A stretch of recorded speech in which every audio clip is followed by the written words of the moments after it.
Olá, galera! Eu sou o professor Belo de Física. Vim aqui hoje para poder falar com vocês sobre dilatação térmica. Que é dilatação térmica, Belo? Olha para mim. É o seguinte, todos os corpos que recebem uma quantidade de energia térmica em forma de calor, aumenta a sua temperatura. E todos aqueles que perdem energia térmica em forma de calor, vai diminuir a sua temperatura. E através desta variação da temperatura, vai haver essa dilatação térmica. Como assim? Olha bem, quando os corpos recebem uma quantidade de calor que aumenta a sua temperatura, vai aumentar também a agitação térmica das moléculas desse corpo, que é a temperatura, porque temperatura é o grau de agitação das moléculas desse corpo. E acontecendo isso, o que vai fazer? Para que esses corpos agita essas moléculas, elas vão ter que ganhar um espaço entre elas para que possa ter esta agitação. Assim nós fizemos. Aqui nós temos um corpo que é formado de moléculas. Ali eu tive o capricho de colocar 6 moléculas. Olha bem, então, quando esse corpo recebe uma quantidade de calor em forma de energia térmica, eles vão agitar as suas moléculas e vai separar uma molécula da outra. E quando há essa separação das moléculas uma da outra, vai ficar o espaço entre essas moléculas, a dimensão desse corpo vai fazer o quê? Aumentar. Isso é a dilatação térmica. Ô Belo, então vai aumentar o tamanho do corpo, vai aumentar também a massa desse corpo? Não!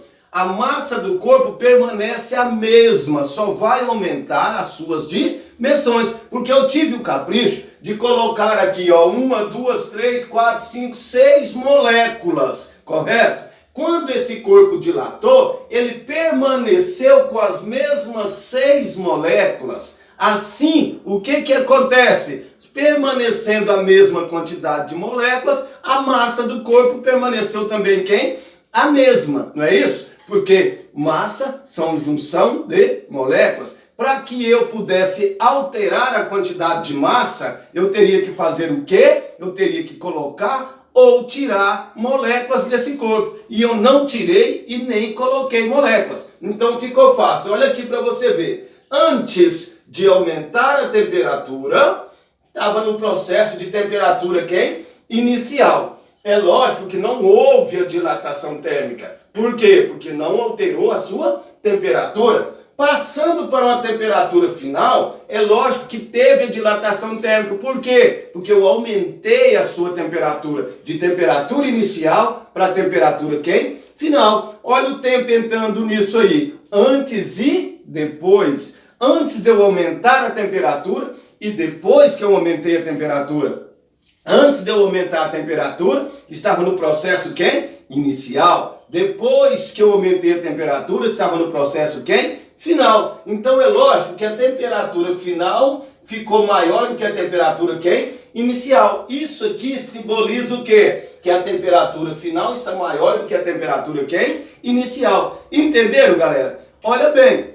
E aí, nessa dilatação térmica, eu posso classificar ela entre dilatações térmicas dos sólidos e dilatação térmica do líquido. Olha para mim, dilatação dos sólidos e dilatação dos líquidos, correto? Belo, me explica aqui, o que é sólido e o que é líquido? Como que eu vou diferenciar isso? Queridos, os corpos sendo feitos de pequenas partículas, essas moléculas desse corpo vai ter uma força que vai atrair uma a outra, correto? Isso nós chamamos força de atração das moléculas de um corpo. É muito simples. E quanto maior é a força de atração entre as moléculas, mais sólido ele vai ser. Então, falando nisso, a força de atração das moléculas do sólido é maior do que a força de atração das moléculas quem? Do líquido. E aí nós separamos sólido e quem? E líquido. Então nós vamos falar aqui na dilatação térmica quem? Dos sólidos. E eu classifico também essas dilatação térmica dos sólidos em 3 tipos de dilatações. Quais são elas, Belo? Uma chamamos de dilatação térmica linear, a outra chamamos de dilatação térmica superficial e da dilatação térmica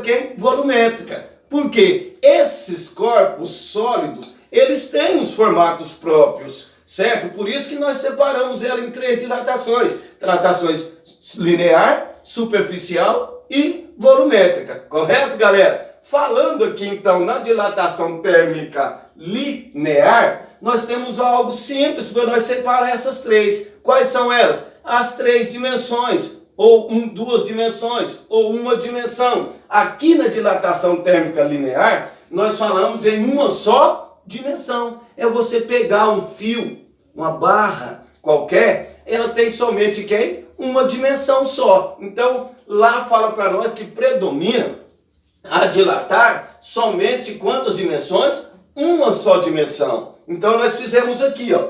Aqui nós criamos uma barra, correto? Isso aqui está no processo inicial. Antes de eu aumentar a sua temperatura. Antes de eu aumentar a temperatura, ela está no processo inicial. Antes e depois. Então é lógico que ela vai estar num linear inicial, está na temperatura também inicial. Aumentei a temperatura dessa barra. O que ela vai fazer? Crescer, dilatar. Então aqui ficou o tamanho final. Quando ela está também na temperatura final. É lógico. De temperatura inicial para temperatura final, teve um aumento de tamanho nessa barra, que foi a dilatação, que nós chamamos de variação de De comprimento, que é esse carinha aqui, correto? Então, olha bem para cá.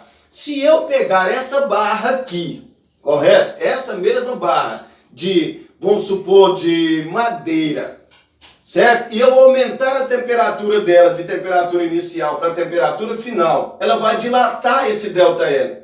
Se eu trocar essa barra por uma barra de aço, o que vai acontecer? A substância dela são diferentes. Substâncias diferentes, o que acontece? É lógico que não vai haver a mesma dilatação térmica, não vai aumentar o mesmo tamanho, porque são diferentes de substância. E o que simboliza essa substância desse corpo, Belo? É justamente esse cara chamado de coeficiente de dilatação. O alfa, nós simbolizamos que é o coeficiente de dilatação térmica linear. Entendeu? Então olha para cá. Todas as substâncias vai ter um coeficiente de dilatação diferente, não são iguais. E ele vai influenciar na quantidade de dilatação térmica. Falou, galera? Entendeu aqui?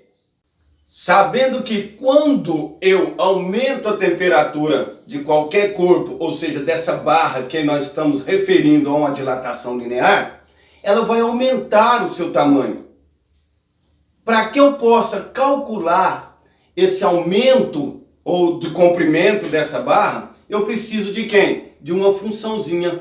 Para calcular essa função, eu tive o seguinte, que é a variação do comprimento que é o ΔL. Esse ΔL fala para nós que é o aumento da barra depois que eu aumentei a sua temperatura, ela vai ser diretamente proporcional ao comprimento da barra que eu tinha antes de eu aumentar a sua temperatura, com o coeficiente de dilatação térmica linear, que é o coeficiente da substância que é feita essa barra, com a variação de temperatura. Arrumando essa funçãozinha ficou assim, olha, variação de L, que é a variação do comprimento, é diretamente proporcional ao comprimento inicial, vezes o coeficiente de dilatação linear, que é o alfa, vezes a variação de temperatura. Arrumando aqui, ó, ficou ΔL, é igual ao L inicial, vezes o alfa, vezes a variação de temperatura, que é a temperatura final com a temperatura inicial. E só coloquei aqui embaixo quem é quem. ΔL é a variação de comprimento, o L inicial é o comprimento inicial, o θ0, que é o θ inicial, é a temperatura inicial, e o θF é a temperatura final. Fica fácil a gente calcular essa variação, o aumento de comprimento dessa barra. Mas tem um detalhe, se eu quiser calcular também a barra ou o comprimento dessa barra depois que eu aumentei a sua temperatura, ela vai passar para um tamanho, para um comprimento final, que nós vamos calcular aqui. o comprimento final da barra é nada mais, nada menos que nós entendermos que se eu pegar aquele comprimento da barra que eu tinha antes de eu aumentar a temperatura, somar ela com mais o que aumentou da barra, que eu depois que eu aumentei a sua temperatura, vai ficar para mim assim: o comprimento final é igual ao comprimento inicial, que é o L0, mais a variação de comprimento, que é o ΔL. Fica simples nós calcular isso aqui. A maioria dos exercícios, a maioria das vezes, nós vamos usar isso aqui. Mas para desencargo de consciência, porque eu sei que você vai ver no seu livro lá, e vai dizer para mim: o Belo não falou nisso aqui, né? Mas nós vamos fazer isso aqui para você. Olha para cá. Se eu fizer o contra C e o contra V da variação de comprimento e substituir aqui, sabendo que a variação do comprimento é justamente isso aqui que nós já calculamos, pegando isso e substituindo no lugar do comprimento inicial, vai ficar assim: comprimento inicial mais o comprimento inicial vezes o alfa, vezes a variação de quem? De temperatura. Fazendo uma soma ali, eu estou fazendo uma soma de dois termos, a qual tem os dois termos semelhantes, que é quem? O L inicial, correto? Então eu vou fazer o quê? Pegar esse L inicial e colocar ele quem? Em evidência, é cálculo matemático, não é isso? Então eu vou pegar L inicial dividido por L inicial vai dar 1. Isso tudo aqui, ó, dividido por L inicial, sobra quem? O coeficiente de dilatação com a variação de temperatura. Aí eu só arrumei, separei aqui, ó, variação de temperatura, é a temperatura final menos a temperatura quem? Inicial. E jogou todos os dados ali, fez o cálculo e acerta o exercício, galera. Olha, sabendo que o LF é o nosso quem? Comprimento quem? Final. Falou, galera? É isso aí, hein, meninos?